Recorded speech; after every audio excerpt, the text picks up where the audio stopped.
morning mga kababayan, mga kaibigan, mga idol. Nakita ko po sa TikTok, yung po na pinakikita naman video na yon sa TikTok, yun po ay ginamit tayo ng mga brother, ng mga walang magawa. Yun po ay video po ni Ka-Business. Binidyo po sa akin ni Ka-Business yun eh. Ngayon po, mga kasama ni Ka-Business, ginamit po tayo. Ginawa po tayo kasangkawan ginawa po tayo istorya. Yung pag-alaga ko sa mga bata ay maganda naman po. Nakita naman po at sinabi ng SWD, malinis ang ating layunin sa bata. Inalaga natin mabuti, pinakain, kahit tayo nang hihingi. Pinakain natin yung 4 na bata. Kaya po tayo ngayon, napapanood nyo ngayon sa TikTok. Wala po katotohanan yung napanood nyo sa TikTok. Ginamit lang po tayo ng mga brother para po sila ay kumita po ng pera. Kaya ako po, ayoko po ng ganon. Tayo po, gagawin natin. Natikman natin ang mahirap kaya hindi tayo gagamit ng mga binibidyohan natin kung hindi tayo ay magiging tapat sa ating pagbibidyong ito at wala po tayong gagamitin tao kahit sino, kahit kamag-anak natin ibang tao. Basta po mahalaga, tayo malinis ang ating pagkatao. Wala tayong ginagawang masama. Nakita ko po kasi sa TikTok, pinalabas po yung video ni Ka-Business. Yung pong video ni Ka-Business na yun, wala po. Yun po, dinevelop ko pa nga po yun. At noon nga po, ano ko sana Kaya po, hinayaan ko na lang. Paala lang po Panginoon Diyos. Kaya po tayo tuloy-tuloy sa pagbibideo rito sa bahay pare. Yan, mga kababayan, mga idol. Kaya masasabi ko po sa inyo, wala po katotohanan yon. Ginamit lang po tayo nila para sila po ay gusto nilang sumikat at gusto po nilang kumita ng pera. Kaya nakita po nyo sa TikTok, huwag po nyong paniniwalaan ng mga napanood yung mga video ni Ka-Business.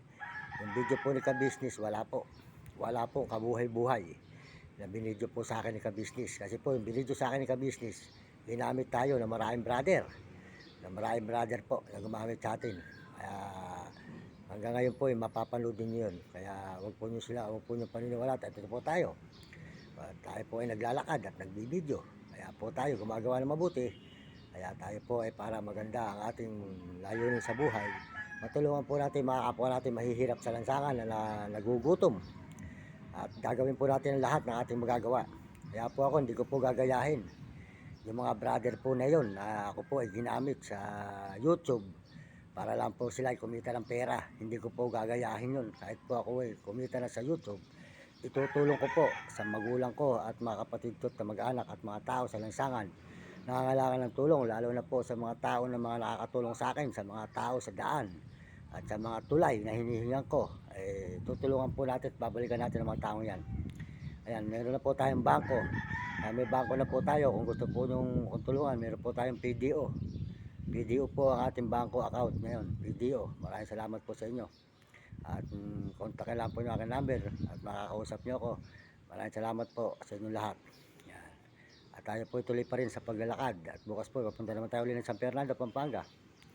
Ayan. Maraming salamat po sa inyo lahat, mga kababayan, mga kaibigan, mga idol. Ayan. Bahay Pare, Pampanga.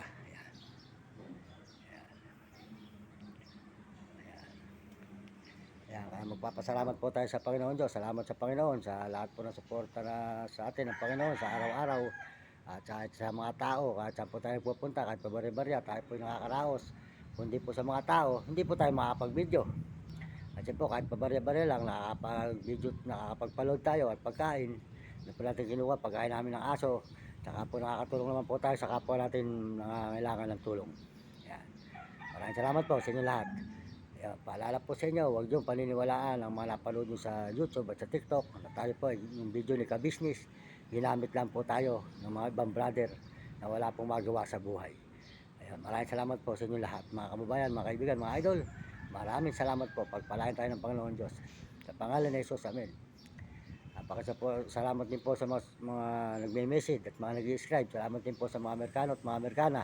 Saka po sa mga Chinese sa Tapot, Negro, Tarabot, mga kababayan natin sa buong Pilipinas. Ayan, masasabi ko po sa mga kabataan, mag-aral ng mabuti at sumunod sa kanilang magulang at magiging pasaway. At sumunod sa guro para maganda matutunan sa buhay nang hindi makatikim ng hirap. Maraming salamat po sa inyo lahat, mga kababayan. Mabuting tao po tayo, hindi po tayo masamang tao. Handa po tayong tumulong. Pag meron po tayo may tutulong, kahit po tayo nanghihingi lang, tutulungan po natin ang kapwa natin naghihirap sa lansangan. At nakakabili po tayo ng bigas pag umuwi tayo sa ating magulang at saka po konting ulam kasi po mahirap pa ho kami. Nakita naman po nyo ang aming bahay. Talaga pong kaplasong bato, dingding po ay mga terpulin. Ayan, salamat po. Pagpalain po kayo ng Panginoon Diyos at bigyan kayo ng malusog na katawan. At po sa Mario Mendoza Vlog, ang pasabi sa inyo, magiging tapat at magiging anis at makamasa at makadiyos tayo mga kababayan. Ang Diyos hindi tayo pababayaan. Kahit anong ginagawa nila, na pakikita nila ang ating video ni Kabisnes, huwag po niyong paniniwala at walang katotohanan yon mga kababayan. Maraming salamat sa inyo lahat. Andito lang po si Mario Mendoza Vlog, kung saan saan nag-iikot. Maraming salamat sa inyo. Pagpalain kayo ng Panginoon. Amen.